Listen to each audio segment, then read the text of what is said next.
Soveel meer. Episode 7. Hugo sit sy brakkie pakkie in die yskas. Hy sal môreoggend sy padkos en koffie maak voordat hy Christie's Meer toe ry. Hy en die kinders het tot 2 uur in die restaurant gesit en toe raak al 3 van hulle haastig. Al is hulle lief vir mekaar, het elkeen 'n lewe om na terug te keer en hy is soort van op pad. Kaap na Kaïro, dink hulle mos nog steeds. Die kuier was lekker, maar dit was klaar. Hugo het die rekening betaal en sy kinders het hom by sy bakkie gegroet, plegtig gekoebaai en gesê hy moet vreeslik veilig wees. En hulle hoop hulle ry 'n konvooi, want dit is Afrika. Onthou, wild en lekker. En hy help hulle glad nie reg nie. Soms moet mense maar dink wat hulle wil, al is dit jou kinders. Want laat die ma dan ook maar dink, daar doen die donder nou, waaroor hy altyd so gedroom het. Vat so katvis. Maar hy sal sy kinders seker een of ander tyd reg help. Seun en dogter het geklim in ma se klein karretjie, want ma het haar met 'n groter SUV wat op elektrisiteit hardloop vervang. Thuis gekom, loop Hugo deur sy huis en wonder wat hy alles moet saamneem vir sy ondergrondse missie. As hy seker was dat hy beslis permanent daar in Christie's Meer wil gaan bly, kon hy seker begin het om van sy meubels ook aan te ry daarna toe, om sy ouers se plek as 'n oornagverblyf ook in te rig. Hy het nou wel vir broer Karel en sus Cecile alle regte gegee, om ook daar te doen wat hulle wil, al behoort die hele plek eintlik aan hom.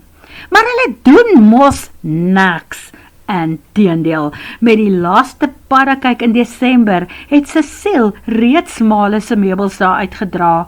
Toe dit mense kom wat dit wil hier by hom, het Hugo vir hulle gesê, julle is baie welkom, daar is 'n yskas wat werk, maar bring net julle eie matrasse, opslaanstoele en 'n tafel. Toe gee hy die dak oor hulle koppe vir hulle gratis en vra net dat hulle 'n ekstra gasbottel moet saambring vir ingeval.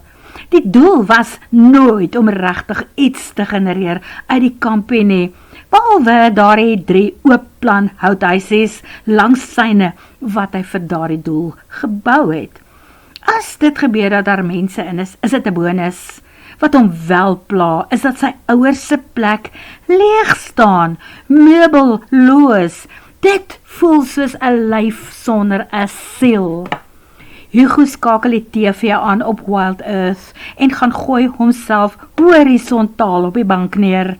Die kinders laat weet dat hulle veilig by hulle huise is en hy stuur hartjies en 'n dankie om te wys dat dit lekker is dat hulle dit nog doen. Sy e-posbus wys dat daar 3 goed op hom wag wat sy aandag verdien. Ag, hy kan net sowel oopmaak. Stories van Chanel af. Die polisieman met die skuilnaam Donateur skryf dat dit 'n lui Sondag is.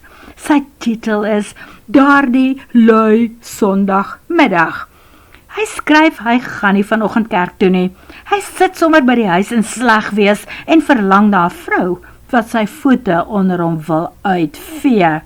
Maar as niemand sy voete onder hom kom uitvee nie, en hom van die blou gevoel onder sy naaltjie wil verlos nie, dan sal hy hom sommer self help. Maar toe is daar 'n kloppie aan sy deur, en daar stap sy een kollega in. Sy was blykbaar in die omgewing, en iets pla haar. Kan sy dit dalk met die sersant kom bespreek? Dink hy nie ook dat die kaptein dalk in is op die gesteelde goedere wat hulle in 'n huis daar naby gekry het nie, want hoekom wil die kaptein nie toeslaan nie?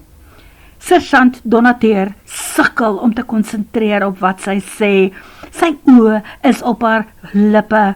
Sy bloed is nie in sy brein nie. Sy bloed is nou daar waar haar oë toevallig op sy klere vashak. Kollega kry 'n gloed. Sy sê, "Jassam, dis warm hier binne," of menopause sy dalk. Maar hy weet, die lewe raak nou vir haar ook 'n bietjie warm, want daar is nie 'n man in haar lewe nie. Donateur staan op en skuif vir kleinman een kant toe in sy pyjama broek. Hy het nie 'n onderbroek aan nie, want hy bly mos alleen. As die ouetjie bo by sy rek wil uitloer of by die gleuf voor, is dit die mannetjie se eie saak. Dit is 'n vry land en dit is hulle twee se huis. As die knaap onder by sy pyp wil uitloer, as hulle op die banke met 'n bier sit en TV kyk, dan sal hy hom ook uitlos. Hy kan mos nie die heeltyd vir die ouetjie voorskryf wat om te doen nie. Inteendeel, dit is meneer wat gewoonlik vir hom voorskryf wat om te doen. Kan ek vir jou 'n bier kry? Vra sergeant Donateur en stap na die yskas toe. Die klein man hol voor hom uit, wip op en af, 'n koue bier sal hom laat ontspan. Kollega knik, biertjie sal lekker wees, dankie, maar haar oë is op die rolletjie toiletpapier en die bottel baba olie op sy koffietafel. Verflaksman, hy het haar nie oorgenooi nie, het hy? Nee, sy self gekom. Hy is 'n man en hulle bly alleen. Hy en sy belangrikste stukkie anatomie. Hy kom terug met die bier, betyds om te sien hoe sy haar blouse oopknoop en uittrek. Sy maak iets agterlos en twee dames spring op aandag. Hi, sergeant, hulle sal hier ewe vrolik. Hier jou, Sarge, het jy dit gesien? Roep sy eie ewige metgesel uit en baas en sal hier terug. En daar gryp die twee van hulle mekaar en dit word 'n baie gesellige en gewillige Sondagmiddag. Hugo geniet so waar die storie, so ver as wat hy lees. Donateur is besig om te ontaard in 'n kranige stout storieskrywer met 'n komiese inslag en verseker los dit 'n man nie onaangeraak nie. Hugo staan op en skakel sy laptop sommer daar op sy eetkamertafel aan. As Chanel en haar skrywers so hard werk, sal hy sy kant met die nasen van die stories doen. Dis die minste wat hulle van hom vra. Dit gaan gelukkig redelik vinnig. Die storie gaan terug met 'n stempel van goedkeuring. Volgende storie, Die planeet van die takhare, geskryf deur Tatika. Tatika, die vrou wat oor die misverstand met die werktuigkundige geskryf het. Dit was ook nogal 'n kwaliteitsstorie, as mens erotiese stories ingerade van twak vulgair, ou kuierig, en reg, kom ons publiseer dit dan maar, kan plaas. Tatika skryf oor Guma, die vrou wat as deel van 'n eksperiment in 'n kapsule na 'n nuwe planeet afgevoer is. Guma was blykbaar mooi in haar jonger dae. Sy was blond, het wulps en redelik goed gebou en baie lus vir die lewe. En vir die man met wie sy getroud was, en toe hou sy lus op en hy ruil haar vir sy 40-jarige model, dis nou Guma, en op 'n 32. Guma se lewe breek in skerwe en sy is boonop arm gelaat. Kyk, hulle was nooit regtig ryk nie, maar twee saam werk net beter as een, veral as jy net een huis het om te betaal en dalk net een kar kan deel om mee te ry. Maar Guma besluit om nie te veel daarop te broei nie. Sy is 'n vrou wat planne maak. Sy skandeer die internet vir moontlikhede en sien dat die universiteit besig is met 'n baie unieke navorsingsplan. Hulle het 'n planeet ontdek waarop moontlik lewe kan wees. Nou stuur hulle mense daarheen om te gaan kyk of hulle nie mense van die aarde af daar kan hervestig as iets regtig op die aarde verkeerd loop nie. En daar kwalifiseer Guma en hulle stuur haar alleen in 'n kapsule daar na daardie planeet toe met net 'n paar noodsaaklike besittingkies. In haar geval is dit alles wat sy besit, want sy het nie baie gehad nie. Sy land kadoef in 'n watermassa, iets soos 'n meer. Sy druk die knoppie wat die deur van die kapsule laat oopgaan en toe klim sy uit. Vir 'n oomblik staan sy verstom. Waar is die verwelkomingskomitee? Volgens die professors wat die projek bestuur, is daar al ongeveer 100 mense weggestuur hierheen, mans en vroue, gelyke getalle, so daar's 'n man en 'n vrou vir mekaar. Sy sleep haar liggewig kokon uit die water en gaan parkeer die ding hoër op teen 'n effense heuwel, van waar sy moontlik 'n 360 grade uitsig het. Sy sein terug aarde toe. Ek het veilig geland, ek leef, maar ek is alleen hier. Kom die boodskap terug. Nee, jy is nie. Daar is vele ander net soos jy. Soek hulle net. En druk daai en daai knoppie, dan kom haar wiele onder jou kapsule uit. Dis makliker om rond te beweeg as jou wiele het, dan hoef jy dit nie te sleep nie.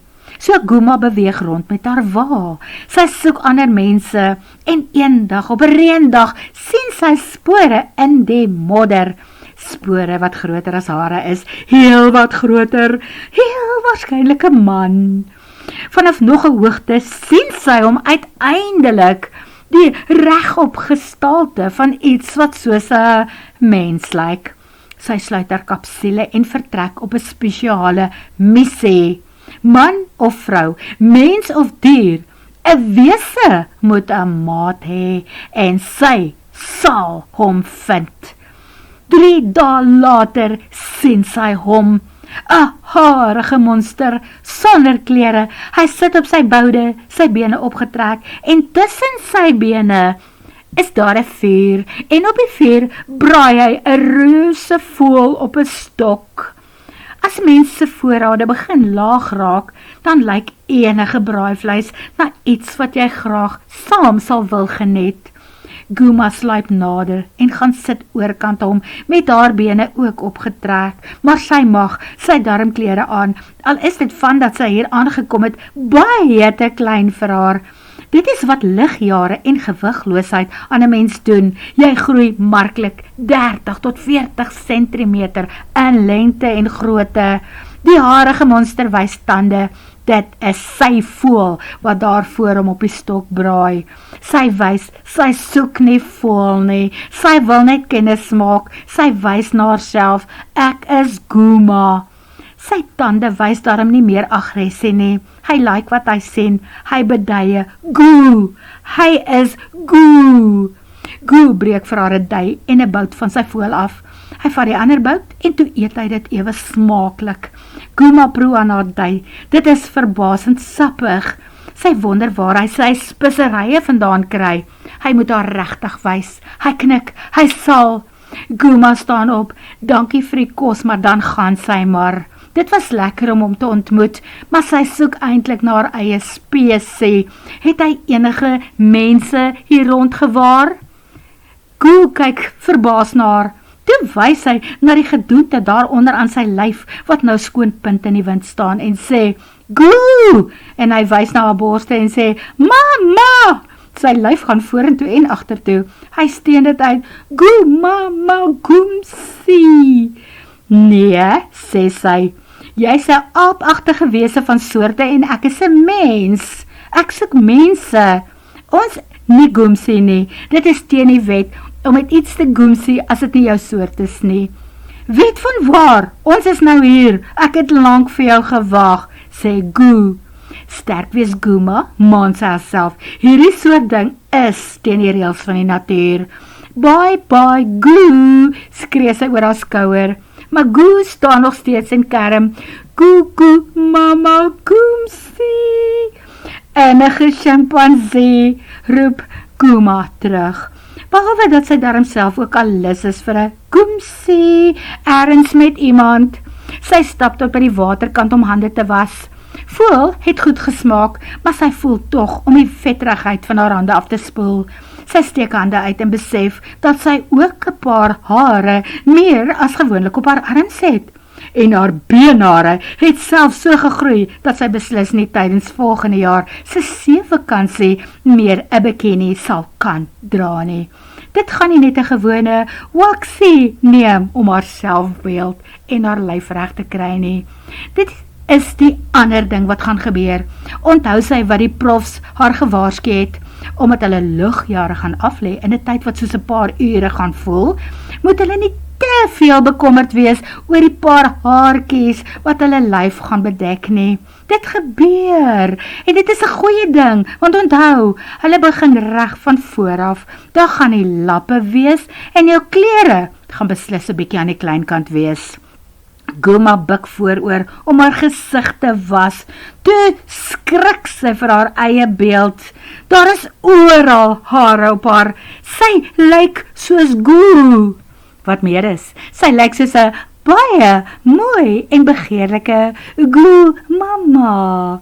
Sy draai om en hardloop terug na waar Goo nou tussen die oorblyfsels van sy voël soek vir nog 'n stukkie om te geniet. Goo is vreeslik bly om haar te sien terugkom. Hy gooi die res van voël dat tussen die vere in. So lyk 'n man wat weet dat hulle twee gaan nou Goom sê.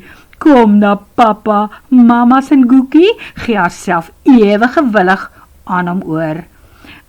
Dit was die troetelnaampie wat haar later gee, want daar is heel wat meer detail in die storie verder, waarin die nuwe aardlinge hulle deel doen, terwyl hulle veg vir die voortbestaan van die spesies op die ander planeet. Hugo sit terug. Ek kan seker sê, dis ook nie te sleg nie, as jy moet skryf oor vleeslike oorgawes.